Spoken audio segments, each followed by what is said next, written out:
평안하셨습니까? 새로운 7월이 이제 내일부터 시작됩니다. 7월에는 여러분의 모든 기도의 제목이 응답되어지고 또 비록 날씨는 더울 수 있으나 우리의 마음은 시원한, 그리하여 사방팔방으로 우리 하나님의 보호하심의 은혜가 넘치는 7월 한 달 되어지기를 주님의 이름으로 축원합니다. 우리 옆에 계신 분들과 앞뒤로 아주 반갑게 인사하실 때 오늘도 하나님 은혜 아래 살아가는 성도가 됩시다. 인사하겠습니다. 시작.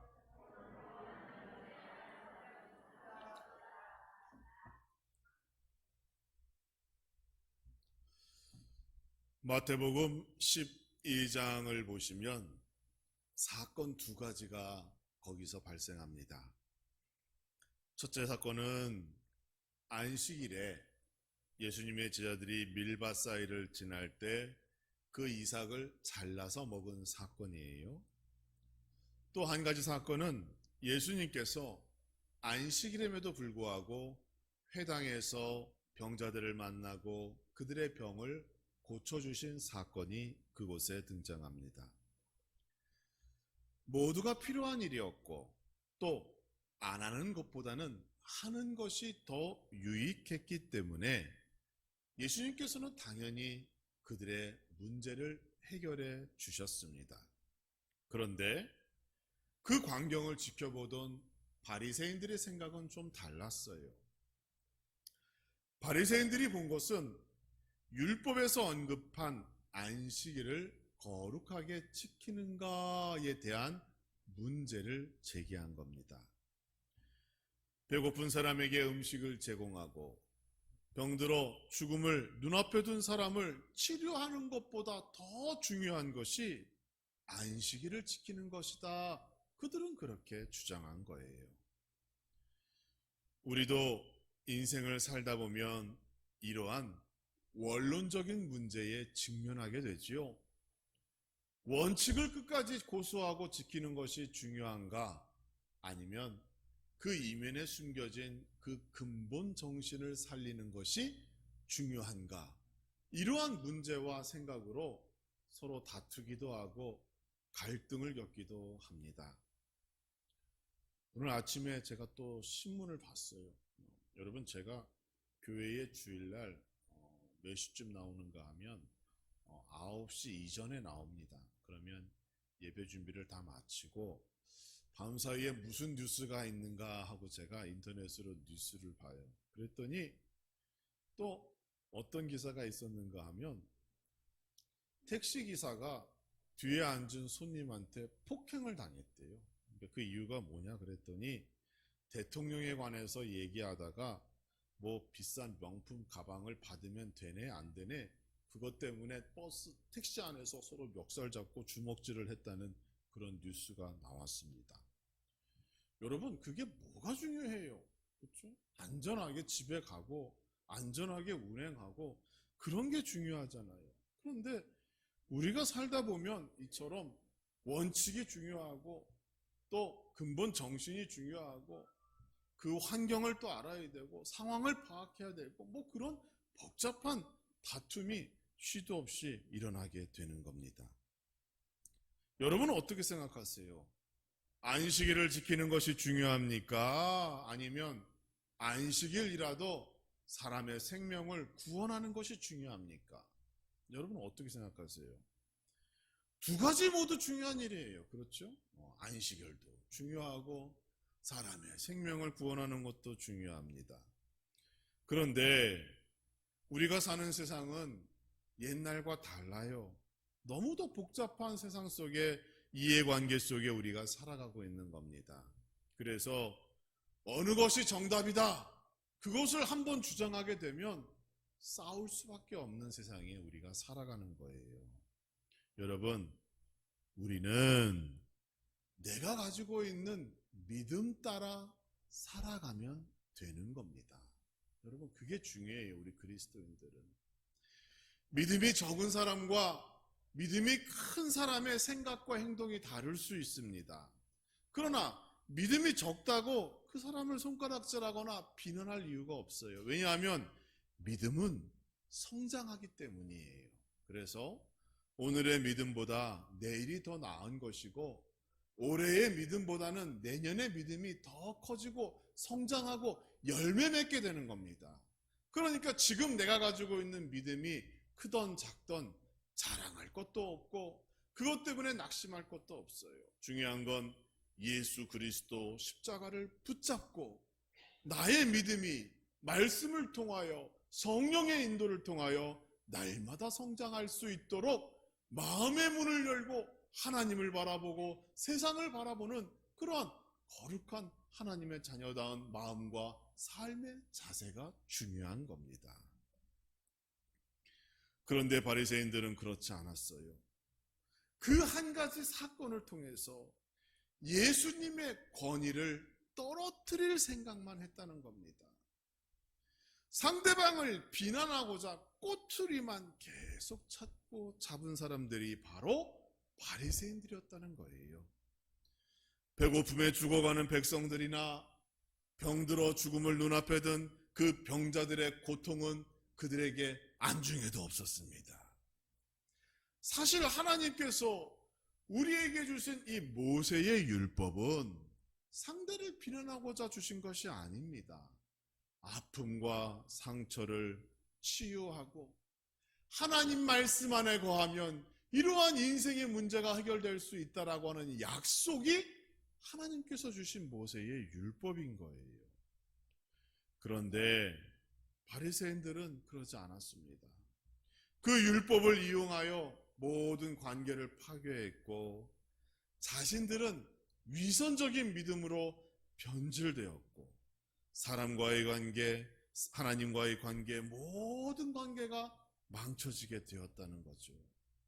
그럼에도 그들이 깨닫고 하나님 앞에 진정 어린 회개의 역사가 없었다는 것, 이게 그들에게 진짜 중대한 문제였던 것이죠.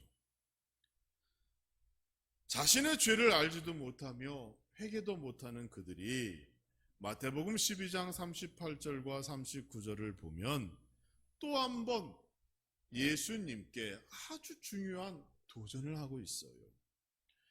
그들은 예수님께서 하나님의 아들이라는 것을 증명할 수 있는 표적을 구하는 겁니다. 표적을. 안식일의 주인이 예수님이다 라고 말씀하셨음에도 불구하고 그들은 표적을 구하며 스스로 하나님의 아들임을 증명해 보이라고 그렇게 요청하고 있는 거예요. 참 그럴듯하지요. 예수님이 그동안 수많은 일들을 보여주셨고 수많은 말씀을 가져가셨어요. 수많은 말씀을 하셨잖아요. 그것만으로도 이미 그분이 어떤 분인 줄 이미 증명하고도 남음에도 불구하고 그들은 자기들을 한번 표적을 통하여 설득해봐라, 스스로 한번 증명해봐라 라고 요청하고 있는 겁니다. 여러분, 지금도 우리 주변에는 하나님이 살아계신 증거를 보여주면 내가 교회 나가겠다라고 주장하는 사람들이 많습니다. 내 병을 낫게 하면 내가 교회 가겠다. 또 내 빚을 다 갚을 정도로 내가 성공하고 부를 축적하면 그런 기적이 나타나면 교회 나가겠다. 심지어 우리 자식이 대학에 합격하고 어디에 취업하면 교회에 나가겠다. 그러한 증거와 기적을 요구하는 사람들 여전히 우리 주변에 많습니다. 그런데 예수님께서는 바리새인들의 요청에 39절 말씀을 보시면 요나의 표적밖에는 보일 표적이 없느니라 라고 말씀하셨어요. 이게 무슨 뜻일까요? 예수님께서 말씀하신 요나의 표적은 무엇일까요? 예수님께서는 여기뿐이 아닙니다. 마태복음 16장 4절에서도 동일한 말씀을 하셨어요. 악하고 음란한 세대가 표적을 구하나 요나의 표적밖에는 보여줄 표적이 없느니라 이렇게 말씀하셨어요. 그러니까 두 번이나 언급하신 거예요. 두 번이나 언급하신 이 요나의 표적이 과연 뭘까요? 요나의 표적 첫 번째는 말씀에 불순종하는 오늘날 우리 자신의 모습을 의미합니다. 하나님 앞에서 불순종한 우리 자신, 그럼에도 불구하고 하나님께서 우리에게 복 주시고 우리를 구원하신 것이 첫 번째 표적입니다. 여러분 잘 아시는 요나의 이야기는 이렇게 시작하지요. 요나 1장 1절을 보시면 여호와의 말씀이 아미떼의 아들 요나에게 임하니라.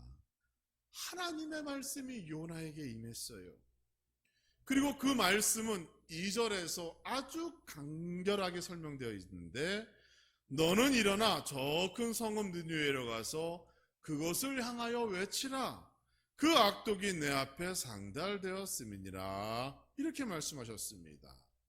풀어서 설명하면 요나에게 지금 니느웨라고 하는 큰 도시에 가서 그들의 왕과 백성들 앞에서 너희의 죄가 하나님 앞에 가득 차 올랐으니 지금 너희의 죄를 회개하라. 그렇지 않으면 심판이 임할 것이다 라는 말씀이에요.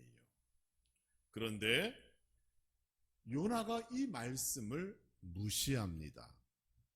그리고 더 나아가 하나님의 낯을 피하려고 그때부터 도망가죠. 당시의 사람들은 세상이 둥글다, 지구가 둥글다라고 생각하지 않았답니다. 옛날 사람들은 지구가 평평하다고 생각했대요. 그래서 막 끝으로 가면 거기에 낭떠러지가 있어서 안 된다, 죽는다, 그렇게 생각하던 때입니다. 그래서 요나는 당시에 세상의 끝이다라고 여기던 다시스라는 곳을 가기 위하여 욥바라고 하는 항구로 도망가는 겁니다. 우리는 여기서 불순종이 뭔지 알 수 있어요, 여러분. 하나님의 말씀을 받았는데 그것을 내가 고의로 안 지키면 그게 불순종이죠. 그런데 그 이전에 하나님의 말씀 그 자체를 무시하는 것도 불순종입니다. 교회가 아니라 세상을 친구 삼고 그 세상 속으로 숨어드는 것도 불순종인 거예요. 세상 속으로 숨어들면 그들이 나를 보호하고 숨겨줄 것 같지만 그렇지 않습니다. 우리 하나님께서 반드시 그 죄를 찾아내시는 겁니다.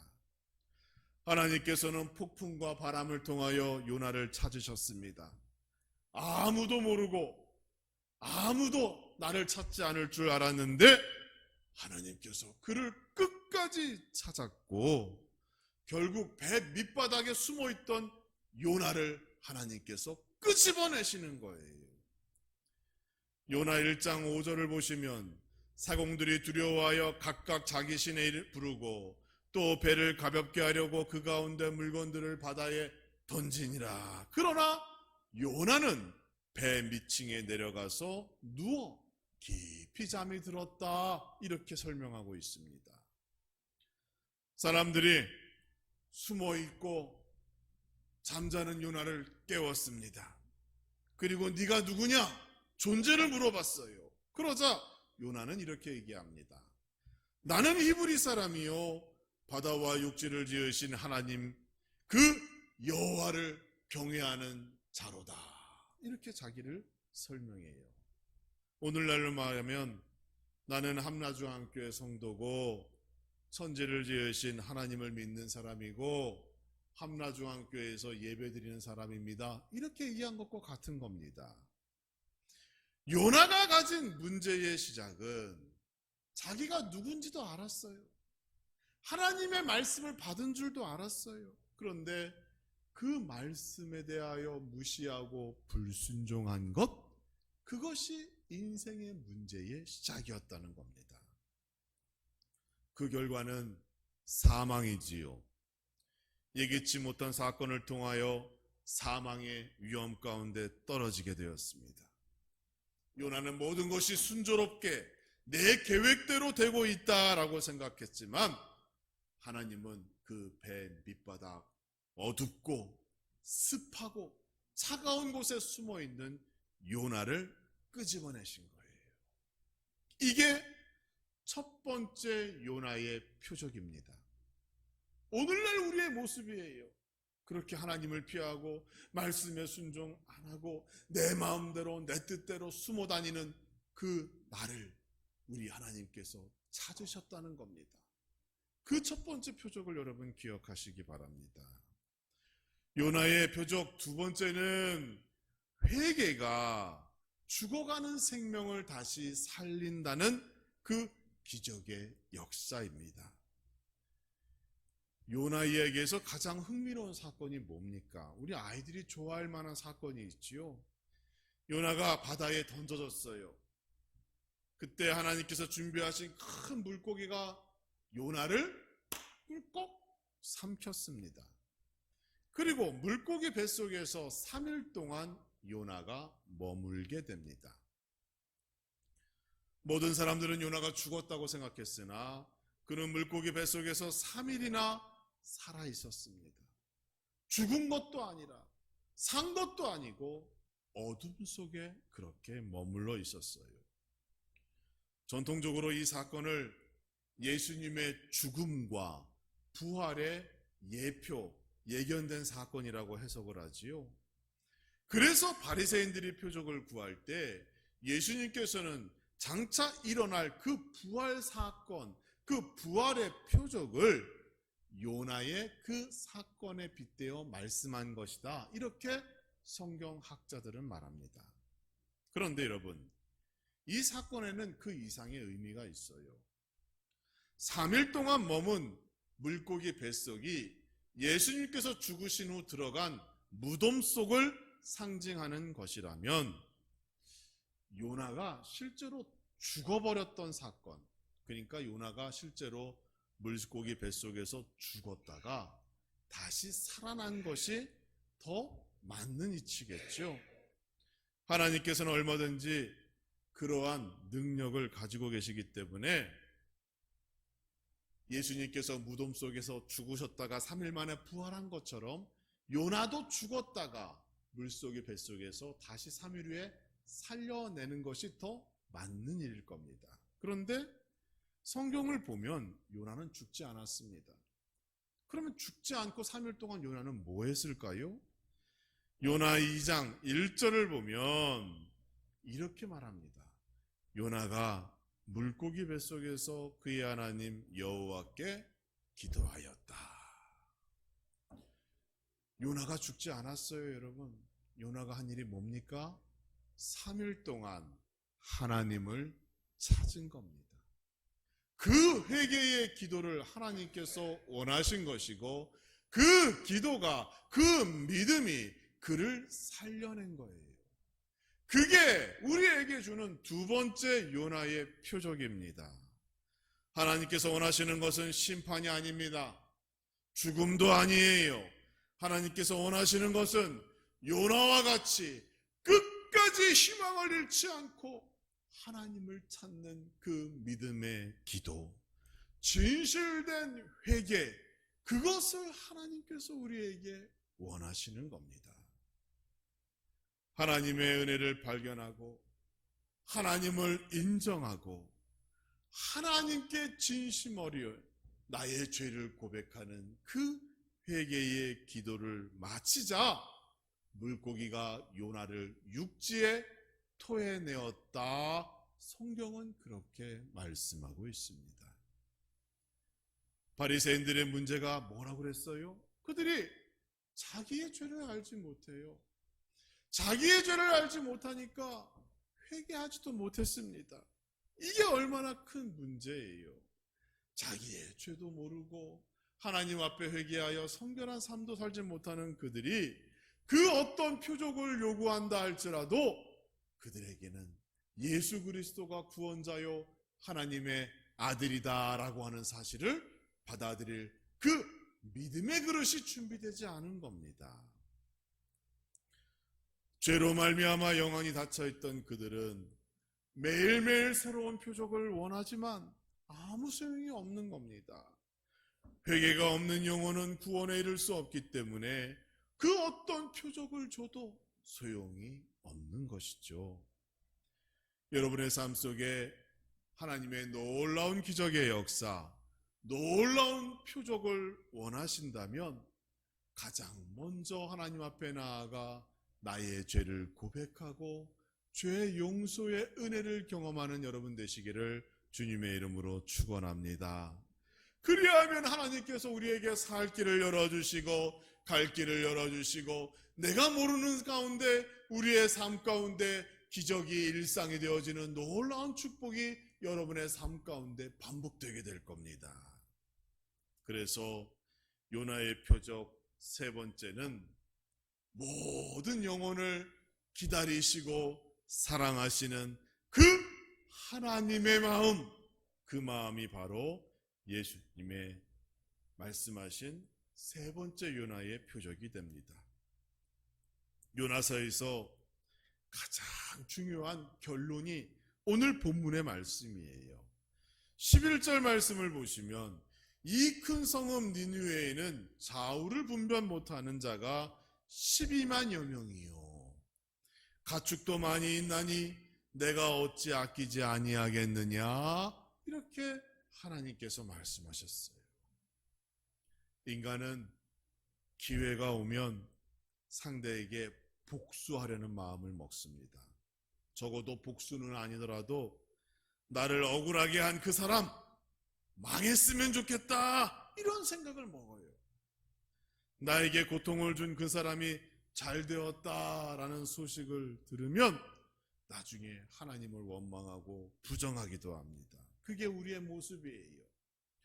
큰 성읍 니느웨는 아수르라고 하는 제국의 수도입니다. 아수르는 북이스라엘을 망하게 만들었어요. 이스라엘 백성들 입장에서는 그들은 원수의 나라고 하나님의 심판을 받는 것이 마땅하고 망하고 없어져야 할 존재들이 바로 그들입니다.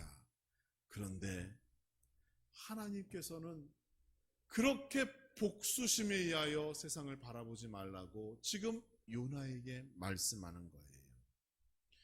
요나가 이러한 복수심이 있었기 때문에 사실 그 말씀에 불순종했던 거죠. 요나는 전형적인 선민의식으로 가득한 유대인의 모습을 대변하고 있습니다. 또 율법으로 자신을 치장하여 나만 구원에 이른다고 믿는 바리새인의 모습이기도 합니다. 또 저 사람보다 내가 먼저, 이왕이면 나만 잘 됐으면 좋겠다라고 하는 현대인의 모습이 바로 요나의 모습입니다. 그 앞에서 하나님께서는 내가 그들을 어찌 아끼지 아니하겠느냐라고 말씀하시는 겁니다. 내 생각과는 너무도 다릅니다. 하나님께서는 모든 영혼을 사랑하고 계셨고 그들이 언제든지 회개하여 하나님께로 돌아오게 하면, 돌아오기만 한다면 과거에 일은 문제 삼지 않고 그들을 받아주시며 그들에게 동일하게 구원을 약속하고 계시는 분이 바로 하나님 되심을 우리는 기억해야 합니다. 그래서 이 요나 이야기에는 우리에게 중대한 두 가지 믿음의 원칙을 알려주고 있는 거예요. 사실 이것이 중대한 요나의 표적입니다. 가장 먼저는 하나님께 회개하면 그 어떤 죄도 다 용서함 받으며 언제나 구원에 동참할 수 있다, 이것을 우리에게 말씀해 주고 있어요. 회개로 구원의 문을 여는 것이 요나의 표적입니다. 자신의 죄를 인정하시고 하나님 앞에서 나의 죄를 용서함 받는 그 은혜, 그것이 요나의 표적임을 여러분 기억하시기 바랍니다. 두 번째로는 하나님께서는 지금도 모든 영혼을 사랑하고 계신다는 사실입니다. 내가 그 사랑의 대상을 결정하면 안 돼요. 누구는 내 편이고 누구는 구원받고 누구는 축복받았으면 좋겠으나 저 사람은 안 그랬으면 좋겠다, 그런 마음 먹으면 안 됩니다. 우리 하나님께서는 지금도 모든 영혼을 사랑하시고 아끼고 계십니다. 그들 모두가 하나님께로 돌아오기를 원하고 계셔요. 그것 때문에 나를 먼저 구원받게 하신 것이고 나를 먼저 예수님 만나게 하신 것이고 나에게 먼저 직분과 사명을 주셨다는 것 여러분 기억하셔야 합니다. 그러니까 우리는 오늘 이 시간 나의 죄를 우리 하나님께 고백하고 예수 그리스도를 나의 구주로 다시 한번 받아들이고, 그리고 나에게 주신 직분과 사명을 다시 감당하기 위하여 오늘도 다짐하고 결단하고 성령 충만 받기를 다시 한번 기도하는 그러한 온전한 성도의 삶을 우리가 살아야 하는 것입니다. 예수 그리스도께서 이것을 위하여 이 땅에 오셨습니다. 모든 영혼이 구원에 이르기를 하나님께서 원하셨고, 예수님께서 먼저 십자가 위에서 죽임당하신 이유가 여기에 있습니다. 이 얼마나 크고 놀라웠고 기쁜 복음의 소식입니까? 예수님께서 나의 죄의 빚을 갚아주셨고 나는 이제 새 사람이 되었습니다. 이 놀라운 요나의 표적이 여러분의 삶 가운데 날마다 증거되기를 주님의 이름으로 축원합니다. 날마다 하나님의 말씀에 순종하시고 날마다 나의 죄를 발견하고 그 죄를 용기를 가지고 하나님 앞에 고백하시고 회개하여 자기의 죄를 날마다 용서받는 그러한 은혜가 여러분의 삶 가운데 있기를 축복합니다. 이제 새롭게 시작되는 7월, 은혜와 구원의 기쁨이 넘치는 우리 함나 중앙교회, 그리고 요나의 표적이 우리의 일상에서 날마다 거듭되고 증명되어지는 여러분의 가정과 우리 함나 중앙교회 되기를 주님의 이름으로 축원합니다.